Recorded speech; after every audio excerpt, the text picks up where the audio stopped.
கமலஹாசனை ஒரு சீட்டுக்காக கொண்டு போய் அடக்க வச்சார்.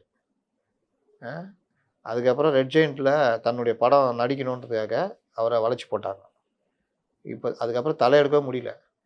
140 சீட்டு நின்று 40 லட்சம் வாக்குகள் வாங்கினவர் இன்றைக்கு தேர்தல் புறக்கணிப்பும் இல்லை, ஆதரவு.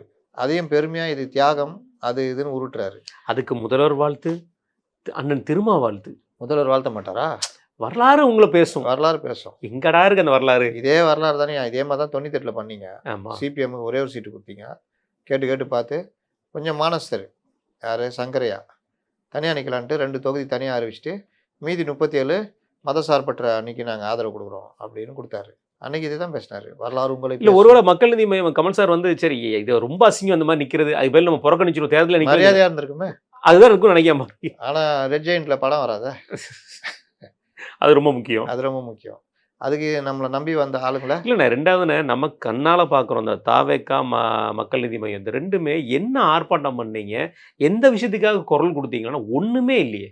ஏன் ஆர்ப்பாட்டம்லாம் பண்ணிக்கிறேன்? மக்களுக்காக குடிநீர் பிரச்சனை சம்மந்தமாலாம் போராடிக்கிறாரு. மெர்சலோ ஏதோ ஒரு படம் வந்துச்சு, அதில் போராட்டம் பண்ணது, அதெல்லாம் போராடிக்கிறாரு. நான் தீவிரவாதிகளை பிடிச்சிக்கிறாப்புல, கத்தி தானே அது, கத்தி படத்தில் தீவிரவாதிகளை பிடிச்சிக்கிறாப்புல, துப்பாக்கியில் நிறைய என்கவுண்டர்லாம் பீஸ்டில் போய் பாகிஸ்தான் தீவிரவாதியை தூக்கின்னு வராப்புல. ஆமாண்ணா, நல்ல வேலை ஈரான் டயத்தில் இந்த மாதிரி பிரச்சனை வரலண்ணே. அதனால அவரு பண்ணாத தியாகமே கிடையாதுங்க. ஹார்மோஸ் டேரக்டாக போயிருப்பார்ல, ஹார்மோஸ்க்கு டேரக்டாக போயிருப்பாப்புல, அந்த மாதிரி விஎஃப்எக்ஸில் செட்டு போட்டு போயிருப்பாப்புல. அப்போ இந்த மாதிரிலாம் இவங்க பண்ணி அதை தான் நீங்கள் கேட்குறது தான், எதுவுமே பண்ணாமல் முதலமைச்சர் ஆகணும், அதாகணும், இதாகணும். கமலஹாசனாவது 50 வருஷம் கலைஞர் பக்கத்தில் உட்காந்தாரு, அதை பேசின இது பண்ணார், சினிமாவுக்கு பங்களிப்பு கொடுத்தாரு, நல்ல தரமான படங்கள் கொடுத்தாரு, ஹார்மோனி இந்தியாவில் இருந்தார். ஆமாம். இந்த மாதிரி இவருக்கு என்ன இருக்குது? அது கூட இல்லை.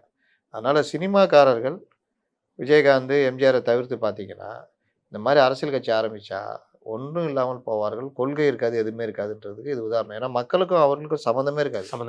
அவங்க அந்நியப்பட்டே நிற்பாங்க. அவங்களுக்கு மக்களுடைய சின்ன சின்ன பிரச்சனைகள், எங்கள் 1000 ரூபா ஒரு பெரிய பிரச்சனை இருக்கும் அவனுக்கு. இவனுக்கு 1000 ரூபான்றது மேட்டரே கிடையாது. நோட்டே கையில் தொட்டிருக்க மாட்டான். அப்போ எல்லாமே இப்படி தான் இருக்கும். அதனுடைய விளைவு தான் இது. கமலஹாசன் இன்னைக்கு வலுவிலேருந்து ஒன்றும் இல்லாமல் போய் நிற்கிறாரு.